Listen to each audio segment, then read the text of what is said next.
Everyone, এখন বাজে রাত প্রায় 12:15 নাগাদ, মানে 11:46। তো যাই হোক, এক্ষণে 11:46 বাজে। আর আজকে হয়েছে ঝড় তুফান, মানে আজকে হয়েছে মঙ্গলবার দিন ঝড় তুফান হয়েছে। আমি কেলেগা মানে বারটা মেনশন করতে আছি, কারণ এই ভিডিওটা পোস্ট করুম আমি গতকালকে কোনো একটা সময়ে পোস্ট করুম।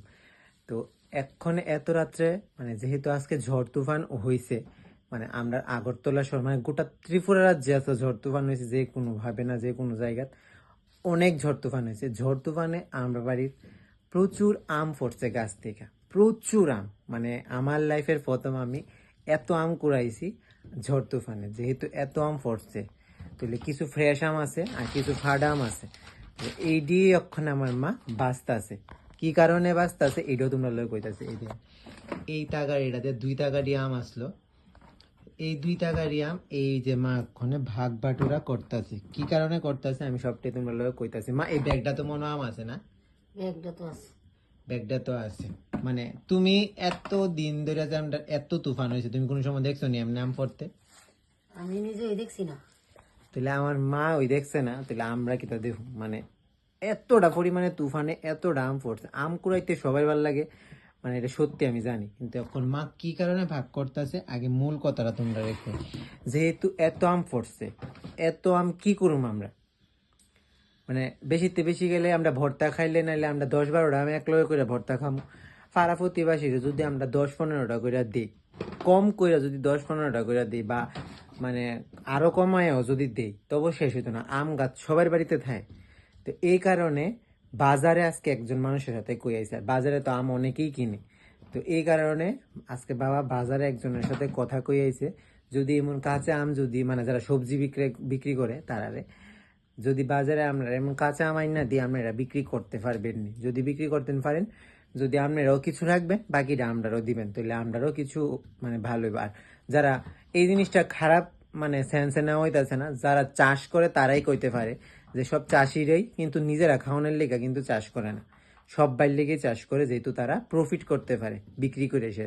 তো সেম আমরা বাড়িতে একটা আম গাছ আছে, আর আম গাছ কমন সবার বাড়িতে থাকে। আমরার এই আমটি যতটি আমি এনে আছে সবটি আম, মানে সবার বাড়িতে যদি আমরা কম করেও দিই, সবার বাড়িতে দেওয়া হইব। মানে ফারাদ মানে যার যার বাড়িতে আমরা আম দিই, তাহলে ভালো ভালো আম যেটি আছে এটি মা বাঁচতেছে। তার কারণ এই আমটিরে বাজারে পাঠানো হইব বিক্রির লিগে, মানে আমরা বিক্রি করে দিব। এত দাম মানে পড়ছে ঝড় তুফানে। তাইলে এখন কাঁচা আম তো মানুষ একদম ভাবে ফ্রেশ ভাবে খাইতো না, নিশ্চয়ই সুইল লই খাইবো, বা আচার করলো সুইল লই খাইবো, বা সিদ্ধ করে খাইবো, বা ভর্তা করে খাইবো। তাহলে এই দিকে আছে সব ফাডা আম। তাহলে এই ফাডা আম দিরে ভাবদাসি যার যার বাড়িতে দেওয়ানের হোক দিয়া দিমু, কারণ তারা মানে মানায় গুছিয়ে নিতে পারবো। কিন্তু বাজারে দিতে গেলে তো ফ্রেশ আম লাগবো, ফ্রেশ আম তো আর বাজারে, আরে ভাঙা আম তো আর বাজারে রাখতো না। তো এই কারণে মা এদিকে সবটি ফ্রেশ আম রাখতেছে, আর যেটি মোটামুটি ফাইকা জায়গা এটির এইদিকে মা ভাগ করে রাখতেছে এই বড় বড় আমটি। আর আমরা বাড়ির আম সবসময় বৈশাখ মাসেই ফাঁকে, মানে বৈশাখী আম যেটারে কয়। আর এদিকে এবার আমের সাইজ অনেকটাই ছোট্ট হয়ে গেছে গা। তো এইদিকে মা ছোট ছোট আমটিও ভাগ করে রাখতেছে। তো এইদিকে এত আম যদি বাজারে যদি কিছুটা দামও আমরা পাই, তাহলে আমরারই ভালো হইব। আর পয়সার প্রতি কারণ একটা ইয়েও থাকে, সবারই পয়সা মানে প্রয়োজন। যেহেতু বাড়ির নিজের গাছেরা, আমি যেটা কইলাম, যেটা কৃষকরা চাষ করে তারা নিজেরা বিক্রি করার লেগে, তারা নিজেরা লেগে রেখা এরপরে বিক্রি করে। তো সেম আমরাও এই কাজটি করতেছি। কারণ সবটি আম, কিছু আম আমরা নিজেরা রেখো, বাকি আম সব বাজারে দিয়ে দিমু। একজনের সাথে কথা কই আইছে। আর এই জিনিসটা এইবার নতুন না, আমরা প্রতিবারই এমন আমরা আম বাজারে দিয়া থাকি সবজিওয়ালার কাছে। পাকনা আমও দিই, কাঁচা আমও দিই। মানে কাঁচা আমটা খুব কম যায়, কিন্তু পাকনা আমটা ভালো যায়, কারণ পাকনা আমটা কাঁচা আম থেকে একটু বেশি দামে পাওয়া যায়। আর এটা আমরা সবাই চিন্তেই করুন যে আমরা একটু বেশি নি পাই। তো এটা নিয়ে তোমরা খারাপ মন্তব্য কেউ করো না। আর এত আম আছে আমরা কি করুম? আর সব্বার বাড়িতে, সব্বার বাড়ি বলতে আমি আজকে আমার জেঠুর বাড়িতে গিয়েও দেখলাম সেম এমন তাগাড়িতে 2-3 তাগাড়ি আম পড়ছে। আমরার একটা গাছের থেকে এত আম পড়ছে, আর জেঠুর বাড়িতে 3-4টা গাছ আছে, তো এমন আম পড়ছে। তাহলে ওই বাড়ির তারাও আম দিয়ে তো সেম এই কাজটাই করবো হয়তো। কি অবস্থা! তো এইটাই কথা আসলো, কারণ দেখাইতেছি যে আমরা কতটুকু পরিমাণে এবার আম এদিকে আয়, পড়ছে। একটু দেখা দাও। বাবা বাইরে গেছে। তো কতটুকু পরিমাণে আম পড়ছে, তো এটার লেগেই এই ভিডিওটা করা, যে এমন কার কার বাড়িতে আম পড়ছে।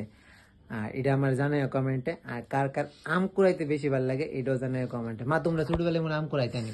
হ্যাঁ প্রচুর জানি। পুরাইতাম নি খালি কত মানুষের বাড়ির পর্যন্ত যাইতাম গা, নিজের বাড়ির গাছের আম টুকাই আসে যায় মানুষের আম শুদ্ধ তো এই ভিডিওটা এতটুকুই। কার কার এমন ভালো লাগে, আমরা লুকায়া হ আমি এমন আম কুড়ানি লই আসি, আমি ভিডিও খাইছি বাড়িতে এমন আজকের মতন ঝড় তুফানের মধ্যে এমন বাইরে গেছিলাম আম কুড়াইতে।